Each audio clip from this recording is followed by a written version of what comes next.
Actes chapitre 28. Après nous être sauvés, nous reconnûmes que l'île s'appelait Malte. Les barbares nous témoignèrent une bienveillance peu commune. Ils nous recueillirent tous auprès d'un grand feu, qu'ils avaient allumé parce que la pluie tombait et qu'il faisait grand froid. Paul ayant ramassé un tas de broussailles et l'ayant mis au feu, une vipère en sortit par l'effet de la chaleur et s'attacha à sa main. Quand les barbares virent l'animal suspendu à sa main, ils se dirent les uns aux autres, assurément, cet homme est un meurtrier, puisque la justice n'a pas voulu le laisser vivre, après qu'il a été sauvé de la mer. Paul secoua l'animal dans le feu et ne ressentit aucun mal. Ces gens s'attendaient à le voir enfler ou tomber mort subitement. Mais après avoir longtemps attendu, voyant qu'il ne lui arrivait aucun mal, ils changèrent d'avis et dirent que c'était un dieu. On voit, Seigneur mon Dieu, dans beaucoup de civilisations, une mauvaise conception de qui est Dieu. Et véritablement, Seigneur mon Dieu, ce qu'il croyait être en réalité, c'était l'Esprit Saint en Paul, Dieu qui vivait lui-même en Paul. À toi soit toute la gloire, Seigneur. Puisses-tu vivre abondamment en nous. Amen. Il y avait dans les environs des terres appartenant au principal personnage de l'île, nommé Publius, qui nous reçut et nous logea pendant 3 jours de la manière la plus amicale. Le père de Publius était alors au lit malade de la fièvre et de la dysenterie. Paul s'étant rendu vers lui, pria, lui imposa les mains et le guérit. Là-dessus vinrent les autres malades de l'île, et ils furent guéris, gloire à Dieu. Seigneur, que nous puissions, par ta grâce, prier pour les malades, les personnes blessées, qu'il puisse y avoir des guérisons, Seigneur, dans le nom de Jésus, afin que ton nom aussi par cela soit glorifié. Donne-nous d'être puissants, Seigneur, en œuvre, et puissant, Seigneur mon Dieu, en manifestant ta puissance, parce que tu as dit, ton Dieu ordonne que tu sois puissant. Amen. On nous rendit de grands honneurs, et à notre départ, on nous fournit les choses dont nous avions besoin. Après un séjour de 3 mois, nous embarquâmes sur un navire d'Alexandrie qui avait passé l'hiver dans l'île, et qui portait pour enseigne les Dioscures. Ayant abordé à Syracuse, nous y restâmes 3 jours. De là, en suivant la côte, nous atteignîmes Reggio. Et le vent du midi s'étant levé le lendemain, nous fîmes en 2 jours le trajet jusqu'à Pouzole, où nous trouvâmes des frères qui nous prièrent de passer 7 jours avec eux. Et c'est ainsi que nous allâmes à Rome. De Rome vinrent à notre rencontre jusqu'au forum d'Appius et aux 3 tavernes les frères qui avaient entendu parler de nous. Paul, en les voyant, rendit grâce à Dieu et prit courage. Merci parce que c'est ce que crée, Seigneur mon Dieu, en nous, et la retrouvaille avec des frères, des sœurs, des bien-aimés en Christ. Amen. Lorsque nous fûmes arrivés à Rome, le centenier livra les prisonniers au préfet de prétoire, mais on permit à Paul de demeurer en son particulier avec un soldat qui le gardait.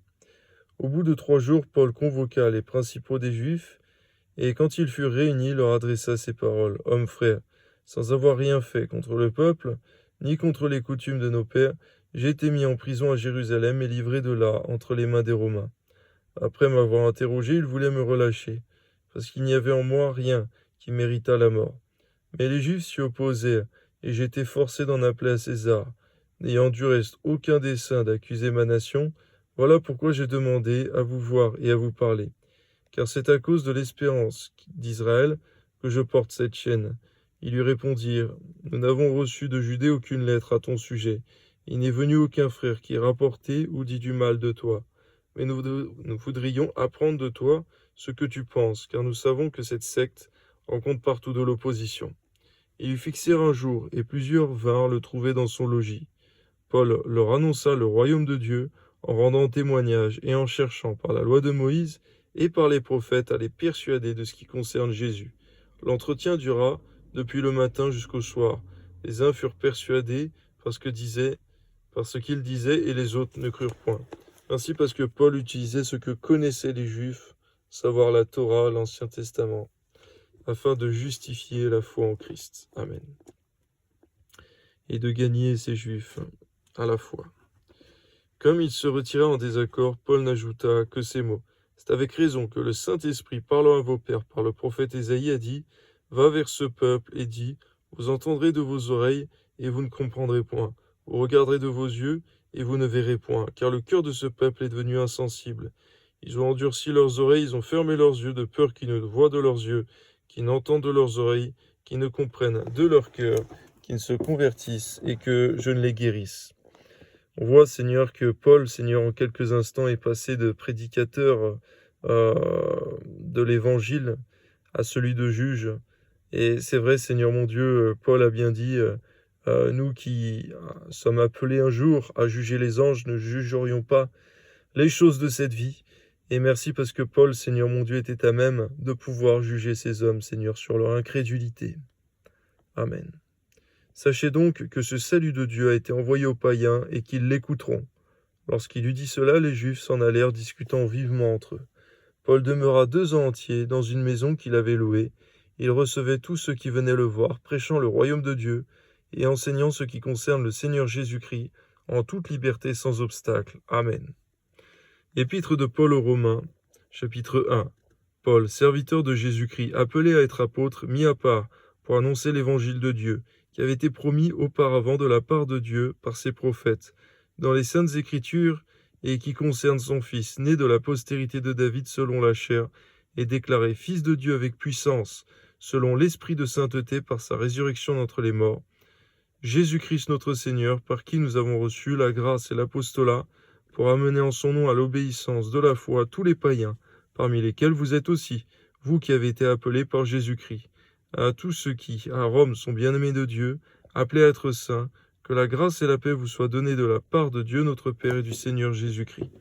Je rends d'abord grâce à mon Dieu par Jésus-Christ, au sujet de vous tous, de ce que autrefois est renommé dans le monde entier, Dieu que je sers en mon esprit, dans l'évangile de son Fils, mes témoins que je fais sans cesse mention de vous, demandant continuellement dans mes prières d'avoir enfin, par sa volonté, le bonheur d'aller vers vous.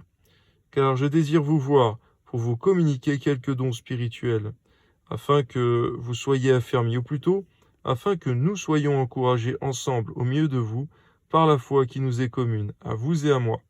Je ne veux pas vous laisser ignorer, frères, que j'ai souvent formé le projet d'aller vous voir, afin de recueillir quelques fruits parmi vous, comme parmi les autres nations. Mais j'en ai été empêché jusqu'ici. Je me dois aux Grecs et aux barbares, aux savants et aux ignorants. Ainsi j'ai le vif désir de vous annoncer aussi l'Évangile, à vous qui êtes à Rome. Car je n'ai point honte de l'Évangile de Christ. C'est une puissance pour le salut de quiconque croit, du juif premièrement, puis du grec, parce qu'en lui elle révélé la justice de Dieu par la foi, et pour la foi, selon qui est écrit, le juste vivra par la foi. Merci pour Paul, parce qu'il n'avait pas honte de l'Évangile, Seigneur, de l'annoncer pleinement, à Rome comme dans les autres nations. Merci Seigneur, parce que nous aussi, nous voulons ne pas avoir honte de l'Évangile, et prêcher pleinement, Seigneur, la bonne nouvelle partout où nous allons, où que nous passons. C'est aussi ce qui déterminera notre joie au quotidien. Amen. La colère de Dieu se révèle du ciel contre toute impiété et toute injustice des hommes qui retiennent injustement la vérité captive, car ce qu'on peut connaître de Dieu est manifeste pour eux, Dieu le leur ayant fait connaître. En effet, les perfections invisibles de Dieu, sa puissance éternelle et sa divinité se voient comme à l'œil, depuis la création du monde, quand on les considère dans ses ouvrages. Ils sont donc inexcusables, puisque, ayant connu Dieu, ils n'ont point glorifié comme Dieu, et ils ne lui ont point rendu grâce, mais se sont égarés dans leurs pensées, et leur cœur sans intelligence a été plongé dans les ténèbres. Se vantant d'être sages, ils sont devenus fous. Ils ont changé la gloire du Dieu incorruptible en image représentant l'homme corruptible, les oiseaux, des quadrupèdes et des reptiles. C'est pourquoi Dieu les a livrés à l'impureté, selon les convoitises de leur cœur, en sorte qu'ils déshonorent eux-mêmes leur propre corps. Eux qui ont changé la vérité de Dieu en mensonge, ils ont adoré et servi la créature au lieu du Créateur, qui est béni éternellement. Amen. C'est pourquoi Dieu les a livrés des passions infâmes, car leurs femmes ont changé l'usage naturel en celui qui est contre nature. Et de même les hommes, abandonnant l'usage naturel de la femme, se sont enflammés dans leurs désirs les uns pour les autres, commettant homme avec homme des choses infâmes, et recevant en eux-mêmes le salaire que méritait leur égarement. Comme ils ne se sont pas souciés de connaître Dieu, Dieu les a livrés à leur sens réprouvé pour commettre des choses indignes, étant remplis de toute espèce d'injustice, d'impureté, de méchanceté, de cupidité, de malice, plein d'envie, de meurtre, de querelle, de ruse, de malignité, rapporteurs, médisants, impies, arrogants, hautains, fanfarons, ingénieux au mal, rebelles à leurs parents, dépourvus d'intelligence, de loyauté, d'affection naturelle, incapables, sans miséricorde, et bien qu'ils connaissent le jugement de Dieu, déclarant dignes de mort ceux qui commettent de telles choses, non seulement ils les font, mais ils approuvent ceux qui les font. Seigneur, on voit combien véritablement tous ceux qui ne sont pas chrétiens, enfants de Dieu, et surtout nés de nouveau en Jésus-Christ, ils sont livrés, Seigneur mon Dieu, par toi, à toutes ces mauvaises choses, Seigneur, à toutes ces choses, Seigneur, qui font qu'ils se déshonorent eux-mêmes, Seigneur. Eh bien, je te prie au nom de Jésus de nous aider à comprendre aussi que nous, chrétiens, également, Seigneur, lorsque nous t'abandonnons dans la prière, dans la lecture de ta parole, que nous ne te cherchons pas, Seigneur mon Dieu, par le jeûne également, et que nous ne te servons pas fidèlement, Seigneur, eh bien, véritablement, nous allons mener des combats que nous n'étions pas censés mener. Alors, je te prie au nom de Jésus de nous aider, Seigneur, à toujours être plus en communion avec toi. C'est ce qui nous gardera de toutes ces choses perverses, mauvaises, impures, infâmes, ténébreuses et qui nous souillent nous-mêmes. Amen.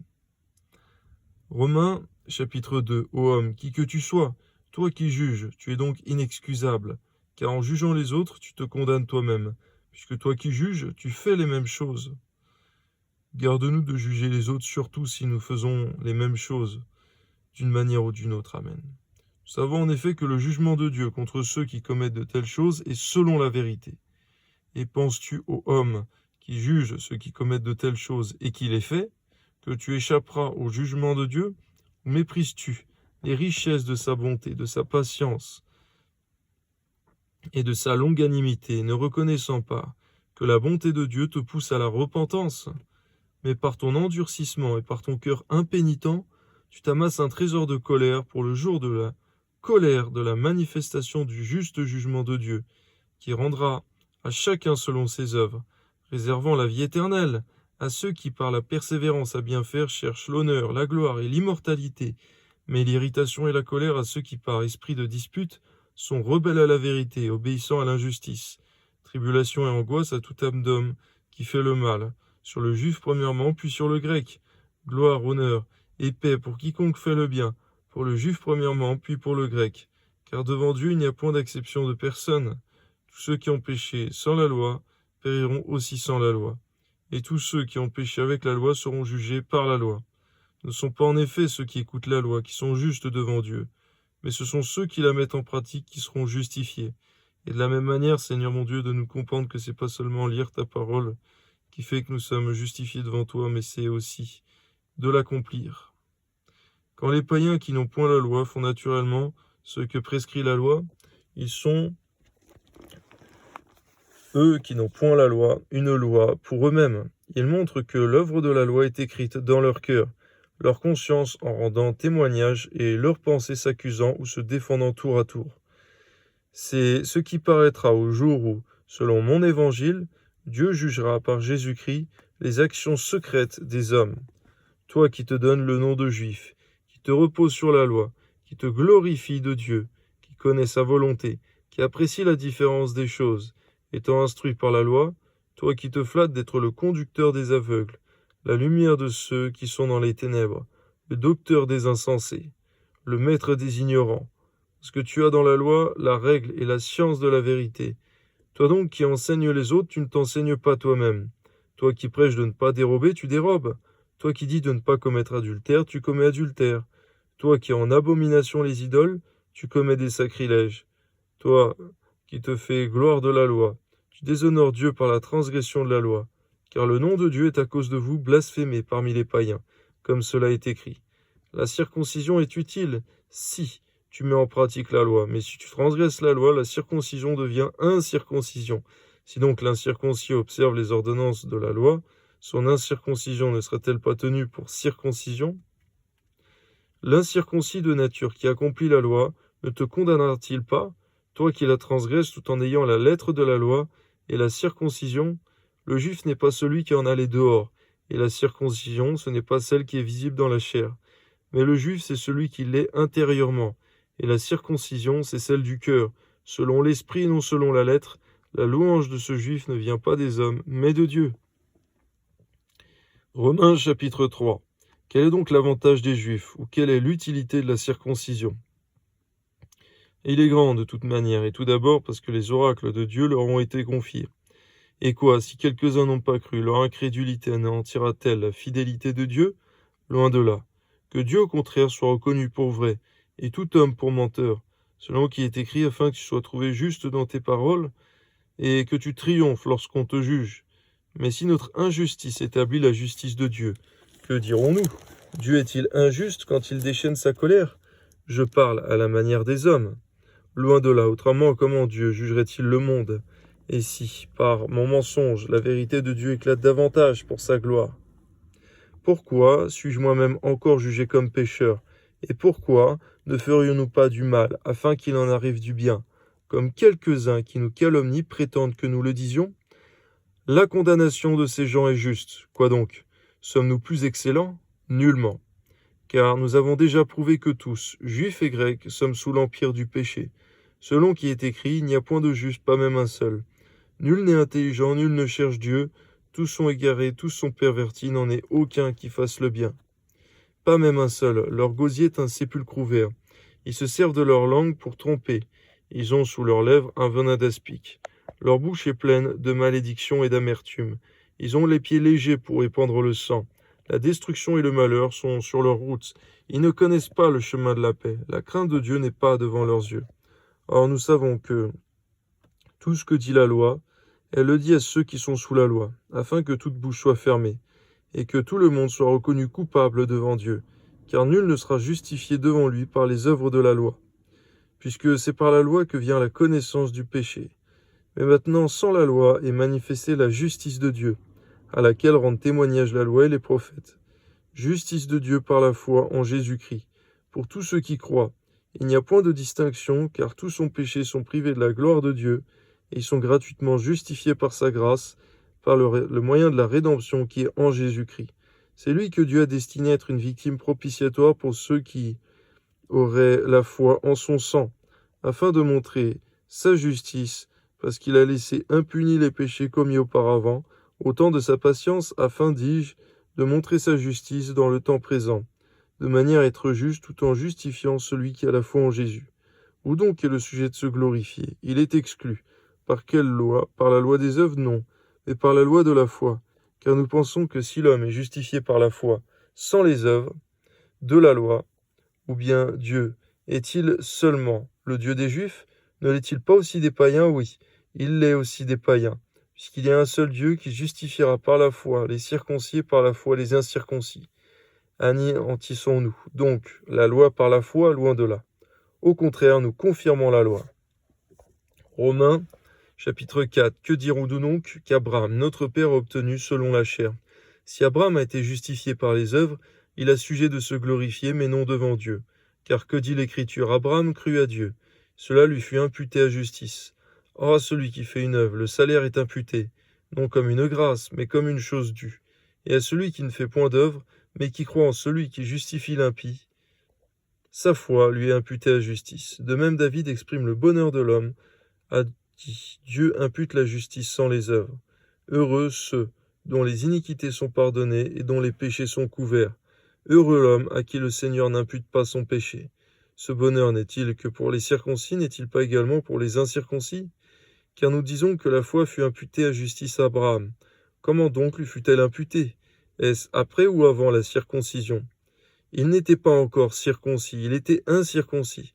Il reçut le signe de la circoncision comme sceau de la justice qu'il avait obtenu par la foi, quand il était incirconcis, afin d'être le père de tous les incirconcis qui croient, pour que la justice leur fût aussi imputée. Et le père des circoncis, qui ne sont pas seulement circoncis, mais encore qui marchent sur les traces de la foi de notre père Abraham, quand il était incirconcis. On voit, Seigneur, qu'il est important pas seulement d'avoir la foi, mais de marcher dans les pas, sur les traces, Seigneur mon Dieu, de ceux qui ont été nos modèles dans la foi. Amen. En effet, ce n'est pas par la loi que l'héritage du monde a été promis à Abraham ou à sa postérité, c'est par la justice de la foi. Car si l'héritier le sont par la foi est vaine, et la promesse est anéantie, parce que la loi produit la colère, que là où il n'y a point de loi, il n'y a point non plus de transgression. C'est pourquoi les héritiers le sont par la foi, pour que ce soit par grâce, afin que la promesse soit assurée à toute la postérité, non seulement à celle qui est sous la loi, mais aussi à celle qui est à la foi d'Abraham, notre Père à tous. Selon qui est écrit, je t'établis Père d'un grand nombre de nations. Il est notre Père devant celui auquel il a cru. Dieu qui donne la vie aux morts et qui appelle les choses qui ne sont point comme si elles étaient, espérant contre toute espérance, il crut, en sorte qu'il vint Père d'un grand nombre de nations. Selon ce que lui avait été dit, telle sera ta postérité, sans faiblir dans la foi. Il ne considéra point que son corps était déjà usé, puisqu'il avait près de 100 ans, que Sarah n'était plus en état d'avoir des enfants. Il ne douta point par incrédulité au sujet de la promesse de Dieu, mais il fut fortifié par la foi, donnant gloire à Dieu, et ayant la pleine conviction que ce qu'il promet, il peut aussi l'accomplir. C'est pourquoi cela lui fut imputé à justice. Mais ce n'est pas à cause de lui seul qu'il est écrit que cela lui fut imputé. C'est encore à cause de nous à qui cela sera imputé. À nous qui croyons en celui qui a ressuscité des morts, Jésus notre Seigneur, lequel est livré pour nos offenses et ressuscité pour notre justification. Merci Seigneur, non pas que les œuvres dans la foi sont pas nécessaires pour le salut, car en réalité, Seigneur mon Dieu, Paul parlait, Seigneur, véritablement du fait que le salut n'était pas seulement pour les Juifs qui espéraient uniquement dans la loi à l'origine, mais également le salut est ouvert aux païens par la foi en Jésus-Christ. Seulement, c'est vrai, c'est ce qui est dit dans Jacques, c'est que la foi sans les œuvres est inutile, elle est morte en elle-même. C'est pourquoi permets-nous non seulement d'avoir la foi en Jésus-Christ, mais des œuvres qui découlent non pas de la loi, mais de la foi, qui confirme, Seigneur, que cette foi est vivante et qu'elle n'est pas abstraite, qu'elle n'est pas morte. Toi soit toute la gloire au nom de Jésus. Amen.